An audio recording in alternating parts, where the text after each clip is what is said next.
오늘날 예수님이 역사상 존재했던 인물인지에 대한 논란이 전혀 없는 것은 아니지만 여러 고대 문헌의 기록에 의해서 사람들은 대체적으로 예수님의 역사적 실제 존재에 대하여 동의하고 있습니다.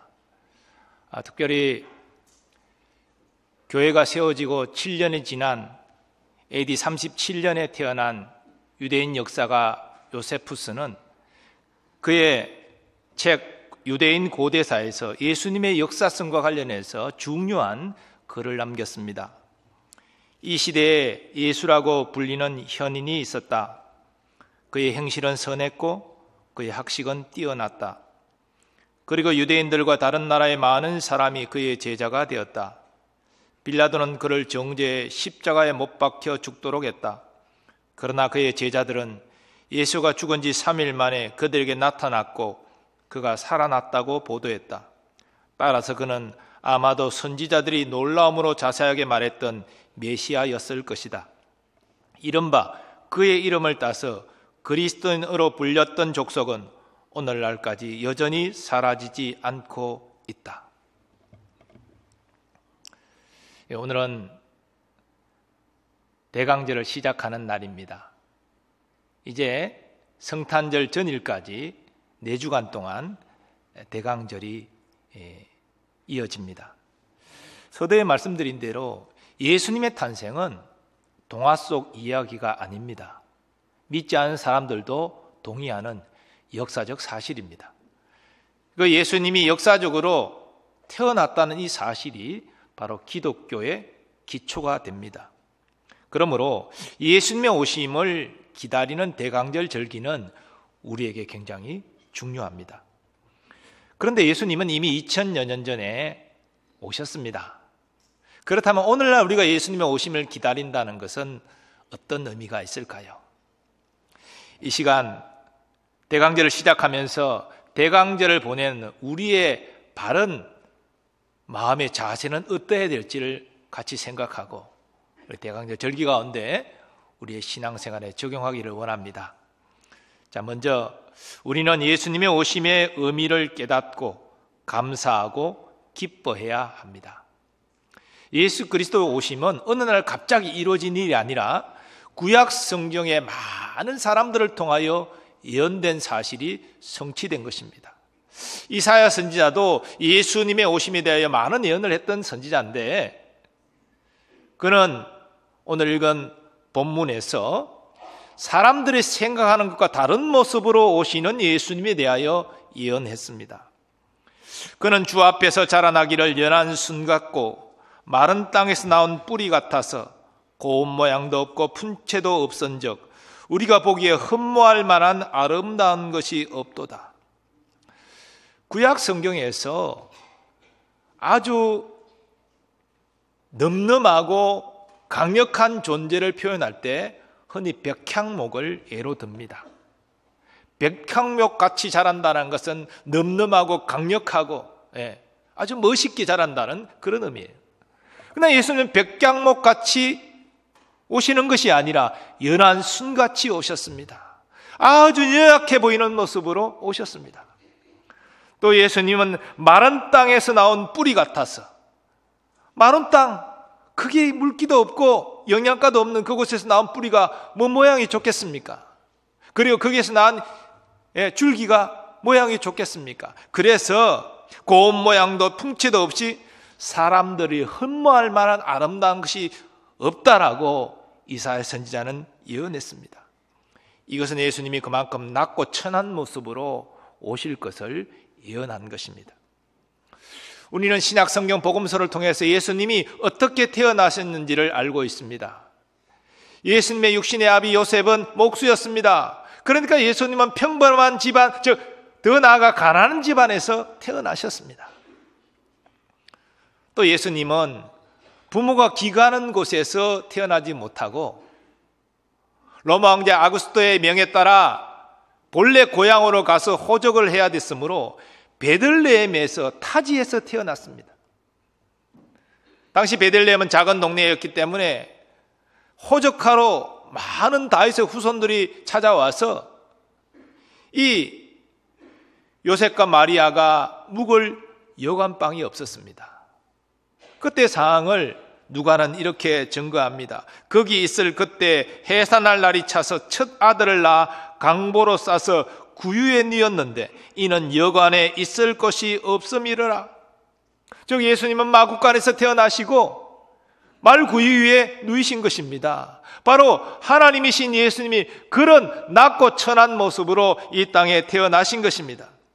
물론 그 지역의 목자들과 동방박사들이 천사들의 지시와 별의 인도를 받아서 예수님을 경배했습니다마는 당시 그들을 제외하고 그 누구도 마구간에 태어나 말구에 누이신 예수님이 세상의 구주이심을 알아보지 못했습니다.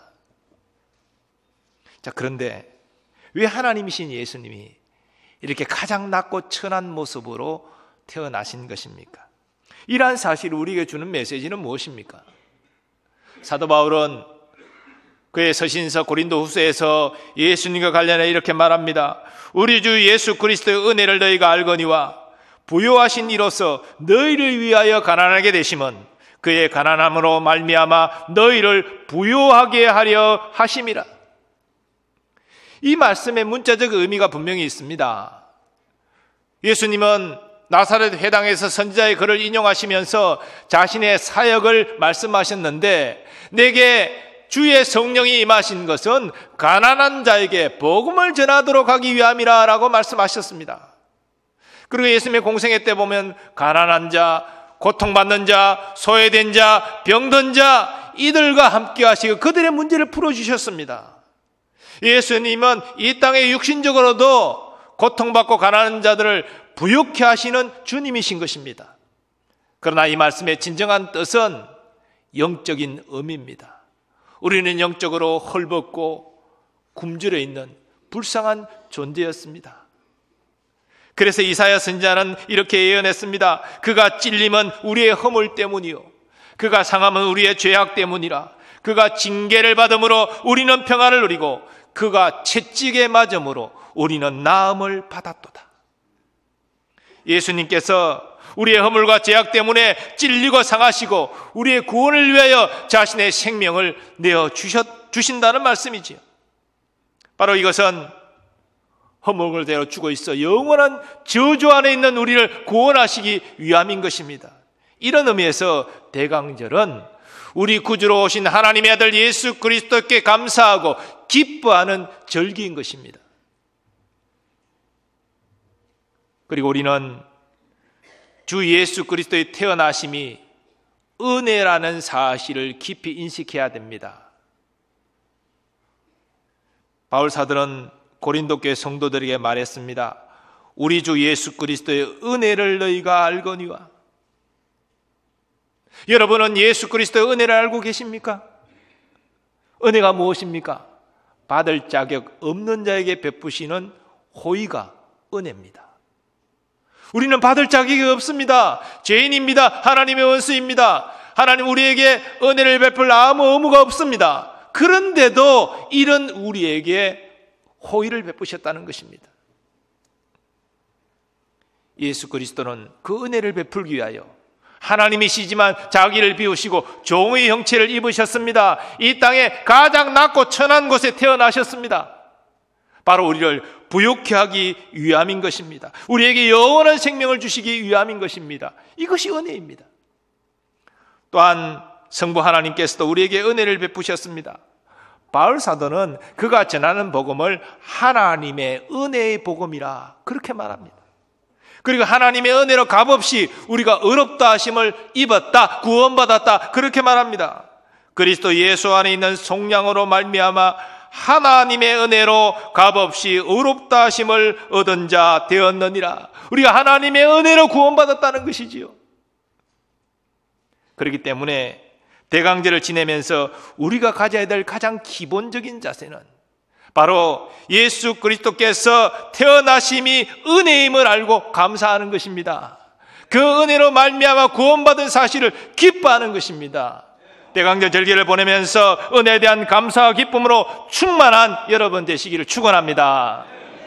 또 우리가 분명히 인식해야 될 것은 예수 그리스도의 태어나심이 하나님의 사랑이라는 것입니다.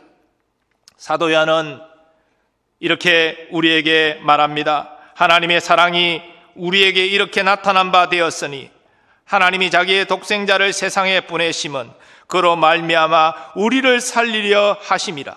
사랑은 여기 있으니 우리가 하나님을 사랑한 것이 아니요 하나님이 우리를 사랑하사 우리 죄를 속하기 위하여 화목제물로 그 아들을 보내셨습니다. 우리 예수님도 분명히 하나님의 사랑을 이렇게 증거했습니다. 하나님이 세상을 이처럼 사랑하사 독생자를 주셨으니 이는 그를 믿는 자마다 멸망하지 않고 영생을 얻게 하려 하심이라. 하나님이 그 아들을 세상에 보내신 것은 세상을 심판하려 하심이 아니요 그로 말미암아 세상이 구원을 받게 하려 하심이라. 아멘. 사도 바울도 하나님의 사랑을 이렇게 증거했습니다. 우리가 아직 죄인 되었을 때에 그리스도께서 우리를 위하여 죽으심으로 하나님께서 우리에 대한 자기의 사랑을 확정하셨느니라. 아멘. 예수 그리스도의 태어나심은 죽기 위하여 태어나신 것입니다. 우리의 구원을 위하여 죽기 위하여 태어나신 것입니다. 이것이 하나님의 사랑이라는 것입니다. 대강절 절기를 보내면서 이 하나님의 크신 사랑으로 충만한 여러분 되시기를 축원합니다. 이제 두 번째 대강절을 보내면서 우리가 가져야 될 자세는 우리는 예수님의 오심을 전파해야 합니다. 천사는 예수님이 태어나셨을 때 그 지역 목자들에게 주의 오심을 이렇게 전했습니다. 보라, 내가 온 백성에게 미칠 큰 기쁨의 좋은 소식을 너에게 전하노라. 오늘 다윗의 동네에 너희를 위하여 구주가 나셨으니 곧 그리스도 주시니라. 우리도 마땅히 예수 그리스도의 태어나심을 증거해야 됩니다. 오늘 오후 예배 때도 교회학교 성탄 축하, 물론 유치원부터 시작합니다마는 발표 감사 예배가 있습니다. 우리가 이 대강절 절기로 들어가면 교회학교에서 찬양도 드리고 선곡도 하고 여러 가지 준비한 내용으로 감사와 또 영광을 하나님께 돌립니다. 예수님께 돌립니다. 참 대강절 절기는 주의 오심이 은혜와 주의 사랑이기 때문에 감사하고 기뻐하는 절기로 마땅히 그렇게 해야 됩니다. 근데 문제는 이러한 일이 교회 안에 축제로 끝나면 안 된다는 것입니다. 우리끼리만 기뻐하는 것으로 끝나면 안 된다는 것입니다. 그래서 우리는 찬양을 해도요, 교회 안에서도 찬양해야 되지만 세상 바깥에 나가서 듣든지 아니 듣든지 우리는 찬양해야 됩니다. 생업을 하는 분들은 이 대강절 절기만큼은 찬송가를 틀어놓고 듣든지 아니 듣든지 예수 그리스도의 오심을 전해야 하는 것입니다. 그런 의미에서 이렇게 함께 찬양했으면 좋겠습니다. 우리 구주 나신 날 목자 영광 볼 때에 천사 찬송하는 말 예수가 연나셨네. 우리 임금 우리 주 모두 함께 절하세. 예수 그리스도 우리 주 베들레헴에 나셨네. 여러분, 대강절 절기에 교회 오고 갈 때에 또 밖에 나들이 갈 때 여러분 계속 이렇게 찬송가를 흥얼거리면서 주의 오심의 기쁜 소식을 사람들이 듣든지 아니 듣든지 전할 수 있는 여러분 되시기 바랍니다. 주의 오심을 기뻐하면서 찬양하는 여러분 되시기를 축원합니다. 더 나아가 우리는 주님이 낮고 천한 곳으로 오셔서 소외된 자들을 섬기신 이 모습을 본받아 이웃을 사랑으로 섬겨야 합니다. 우리가 받은 은혜와 사랑을 우리만 누리는 것이 아니라 이것을 베풀고 나누는 시간으로 우리는 삼아야 되는 것입니다. 그래서 이 대강절 절기 가운데는 고아원을 찾고 양로원을 찾고 소외된 사람들을 찾고 작은 것일지라도 나누고 섬기고 베풀며 이렇게 사는 것이 마땅한 것입니다. 그래서 내가 받은 주의 사랑을 나누고 전하는 것이지요. 그것이 우리가 대강절 절기 가운데 가져야 될 모습인 것입니다. 큰 것 아닐지라도 여러분 이웃을 생각하고 섬길 수 있는 그런 기간으로 삼으시기를 바랍니다. 더 나아가 궁극적으로 우리는 주의 복음을 전해야 됩니다. 오늘 우리가 찬양으로 고백한 것처럼 구주 예수님 나셨습니다. 하나님은 당신을 사랑하십니다. 예수 믿고 구원받고 참 행복을 누리시기 바랍니다. 우리는 이 사실을 전해야 됩니다. 우리가 모든 날 동안 전해야 되지만 특별히 대강절 절기 가운데 예수 그리스도의 오신 이 복된 소식, 이것이 구원의 소식임을 전파하는 그런 담대함이 일어날 수 있기를 예수님의 이름으로 축원합니다. 마지막 세 번째, 우리는 예수님의 다시 오심을 대망해야 합니다. 이 땅에 처음 오신 예수님은 우리의 저주와 죄값을 담당하여 십자가에 죽으셨습니다. 그러나 미리 말씀하신 대로 3일 만에 부활하셨고 제자들과 40일을 함께 하시고 이제 감림산에서 제자들이 보는 가운데 성천하셨습니다. 그때 천사가 나타나 제자들에게 이렇게 이릅니다. 갈릴리 사람들아, 어찌하여 서서 하늘을 쳐다보느냐? 너희 가운데서 하늘로 올려지신 이 예수는 하늘로 가심을 본 그대로 오시리라. 예수님도 생전에 제자들에게 재림을 말씀하셨습니다. 내가 너희를 위하여 거처를 예비하러 가노니 가서 너희를 위하여 거처를 예비하면 내가 다시 와서 너희를 내게로 영접하여 나 있는 곳에 너희도 있게 하리라. 아멘. 초대교회 성도들은 그들의 생전에 예수님이 재림하실 것을 믿었습니다. 우리 예수님은 분명히 재림의 때는 하나님 아버지만 아신다 말씀했음에도 불구하고 그들이 살아있을 때 예수님 다시 오실 것을 철석같이 믿었습니다. 왜 그랬겠습니까? 그들이 그럴 수밖에 없었던 것은 그들은 동족 유대인에게 엄청난 박해를 받았고 로마 황제 숭배를 거부한다는 이유 때문에 큰 박해를 받았습니다. 수많은 사람이 재산을 잃고 도망가며 그리고 순교했습니다. 이런 상황 가운데 주여 오시옵소서, 주여 재림하셔서 이 박해를 끝내시고 우리의 구원을 완전히 이루어 주시옵소서. 그들은 재림신앙으로 그렇게 서 있었던 것입니다. 그런데 오늘날 경제가 발전하고 여러 가지 문화적 혜택이 많아지면서 오늘날 성도들은 주의 재림이 별로 기다려지지 않은 것 같습니다. 우리는 얼마나 주님 재림하시옵소서, 주님의 재림을 기다립니다, 마라나타 주 예수여 오시옵소서, 이런 신앙을 가지고 있습니까? 그저 지금 우리가 지내는 이것이 천국같이 혹시 생각하고 있는 것은 아닙니까? 이 세상은 하나님이 창조하신 처음 세상이 아닙니다. 아담의 범죄로 죄가 들어오고 사람이 먼저 저주받았지만 모든 피조세계도 저주받았습니다. 그래서 자연재해들이 일어나는 것입니다. 예수님의 재림은 이 피조세계를 조금 더 아름답게 바꾸는 것 아닙니다. 우리 인간을 조금 더 선하게 바꾸는 것 아닙니다. 처음 하늘과 처음 땅은 완전히 없어지고 새 하늘과 새 땅이 됩니다. 예수 믿는 우리는 완전히 새로운 부활의 몸을 입고 주님과 영원히 살게 됩니다. 완전한 변혁입니다. 이 주님의 재림은 우리 구원의 완성이라고 성경은 말하고 있습니다. 우리의 구원의 완성의 그날 우리는 사모해야 되지 않겠습니까? 정말 예수님이 이 땅에 입으셨던 그 신비한 부활의 몸을 우리도 입고 죽지 아니하고 영원히 죄와 저주와 사탄이 사라진 새하늘과 새 땅에서 영생복락을 누릴 소망을 가져야 되는 것 아닙니까?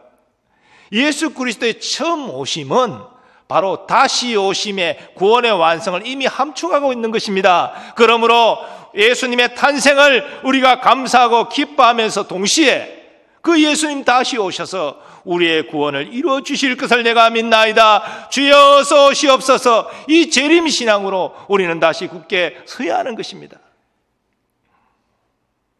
이번 대강절을 보내면서 오신 예수님에 대한 감사와 기쁨을 표현하는 동시에 다시 오셔서 우리의 구원을 완성하실 예수님을 대망하며 재림신앙으로 굳게 서는 여러분 되시기를 축원합니다.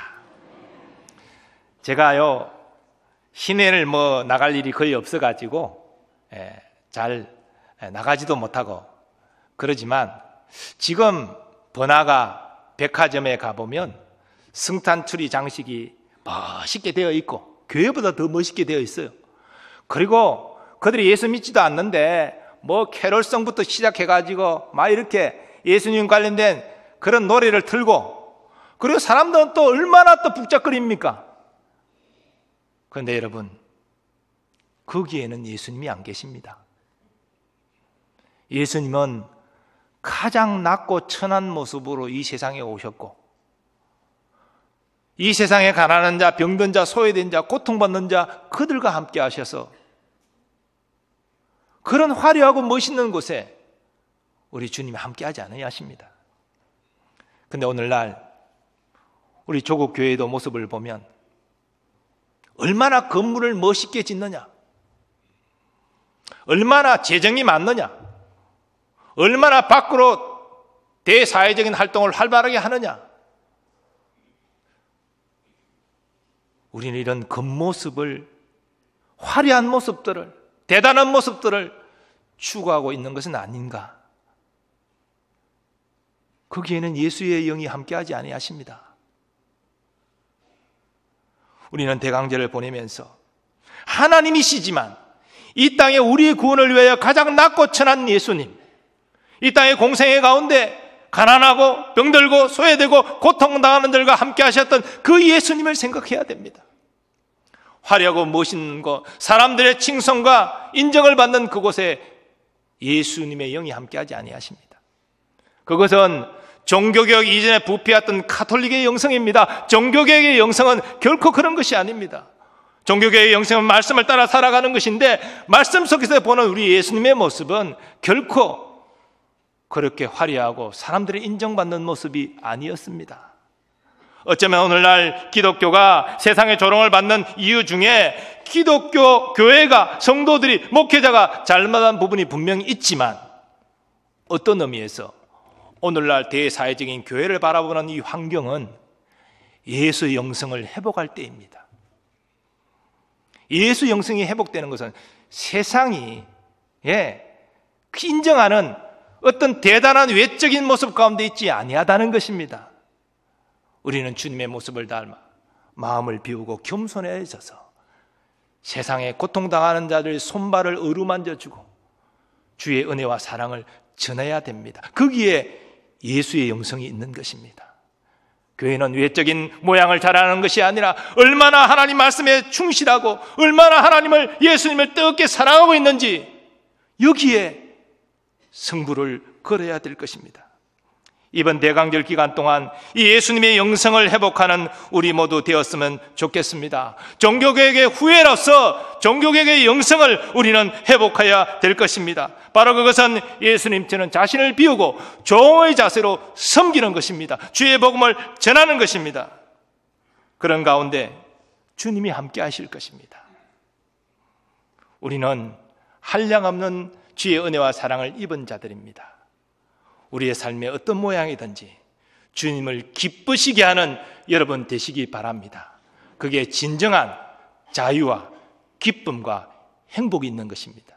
이 대강절 기간 동안 예수님의 영성을 본받아 주님이 함께 하시고 주님이 주시는 참 자유와 기쁨 가운데 가는 여러분 되시기를 예수님의 이름으로 축원합니다.